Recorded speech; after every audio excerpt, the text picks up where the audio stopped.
Well, the day NBA fans around the world have been waiting for has come and gone, being of course the trade deadline, and allow me to say that trade season this year did not disappoint. The last few days have been filled with anticipation, intrigue, speculation, and ultimately the culmination of a few big deals, which brings us to today's video. Today we'll be going through each of the biggest blockbuster trades from this year's trade deadline, and there were quite a few of them, and we'll be grading how each team involved in the trades came away from the deals. Some of the biggest names in the league were shipped out to new homes, so I for one am excited to see how things shake out. But before we start though, it turns out a good amount of you watching the video right now aren't even subscribed to the channel, so if you enjoy the content, consider hitting the subscribe button, as not only does it help out a ton, but I'd also very much appreciate it. Now with that being said, let's begin. The first huge trade we'll be grading from the deadline was the first one that went down and broke open the floodgates, being the deal between the Brooklyn Nets and the Dallas Mavericks, where the Mavericks received Kyrie Irving and Markieff Morris in exchange for Spencer Dinwiddie, Dorian Finney-Smith, a first-round pick, and 2 second-round picks. And the grades for each team for this deal are a B for the Mavericks and a B+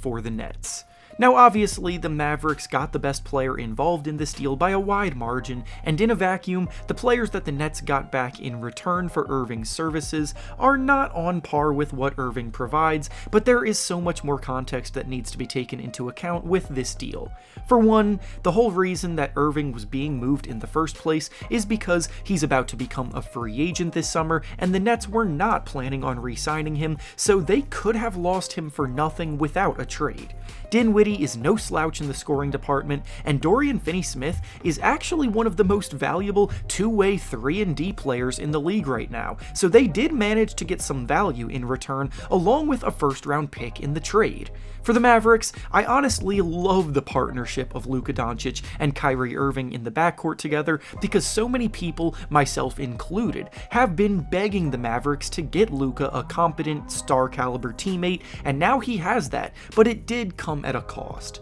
The Mavericks have been one of the worst defensive teams in the NBA this season, ranking in the bottom third of the league in that regard, and they just traded away their best defensive player in Dorian Finney-Smith in exchange for more offensive firepower. The combo of Kyrie Irving and Luka Doncic will definitely be able to generate more points than a lot of other teams, but the question will now become if they can get enough stops when it matters to actually make a deep run in the playoffs, because that defense is for sure porous. Another risk comes in the form of Kyrie's impending free agency, because Kyrie wants a long-term max contract, and the Mavericks basically have to give him what he wants, or else he's going to test the waters of free agency, and if he signs elsewhere, then this trade could set the Mavericks back a ton. So while there's a lot to be excited about, I couldn't give the grade an A range to either side.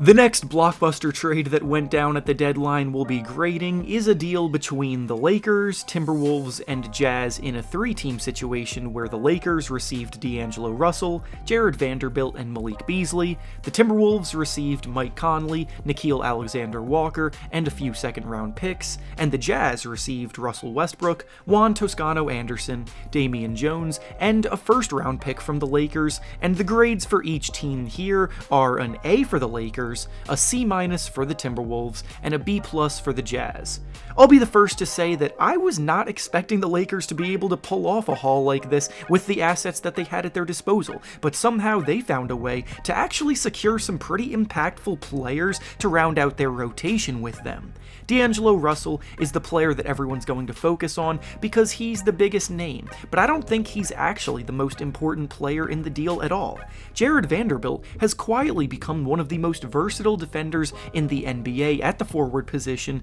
and if there's one thing that the Lakers needed, it was help defensively. They also needed more floor spacers in Malik Beasley, albeit streaky. He is one of the most trigger-happy sharpshooters in the league, ready to spot up and knock down shots. I'm not sure if this is enough to rescue the Lakers from the depths of the Western Conference standings enough to result in a significant run, but they without a doubt improved top to bottom. Now, as for the Timberwolves, this deal left me scratching my head. DAngelo Russell has been pretty inconsistent this year, and he had a terrible showing in the playoffs last year, but Mike Conley is not an improvement on either side of the ball. As he continues to get older, he's only going to get worse too. The Jazz came away with one of the Lakers' valuable first-round picks that they can add to their treasure chest of assets for the future, but they'll more than likely be buying Russell Westbrook out of his contract, and the feeling was that they gave up a little bit too much to only get one first-round pick in return, so it was good but not great for them.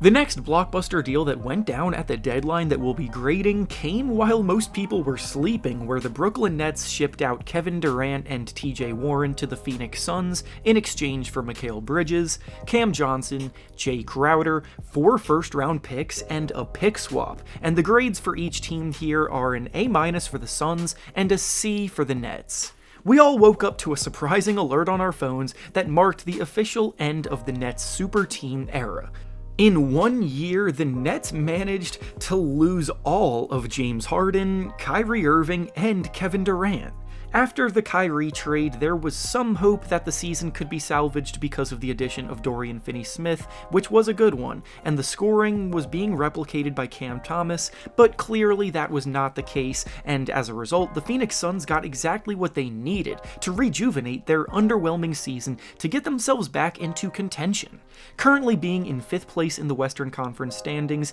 in a year that Devin Booker has missed extended time wasn't the worst outcome, but the feeling was that their window was closing quickly on them, and bringing in Kevin Durant swings that door right back open, at least for this year and next year. Now, as for the Nets, they definitely didn't come away with a bad haul by any means, but the reason they get a C grade here is because this trade basically represents the complete failure by the organization to capitalize on having the most stacked roster in the NBA that we've arguably ever seen. Mikal Bridges is an incredible defensive player that can reliably knock down shots on offense, Cam Johnson is a sharpshooter, and 4 first-round picks are nothing to scoff at. But we're talking about Kevin Durant here. The team now has a weird mix of win-now players and younger players trying to develop, and the realistic ceiling for the Nets squad is a lot lower now with their 2 superstars gone.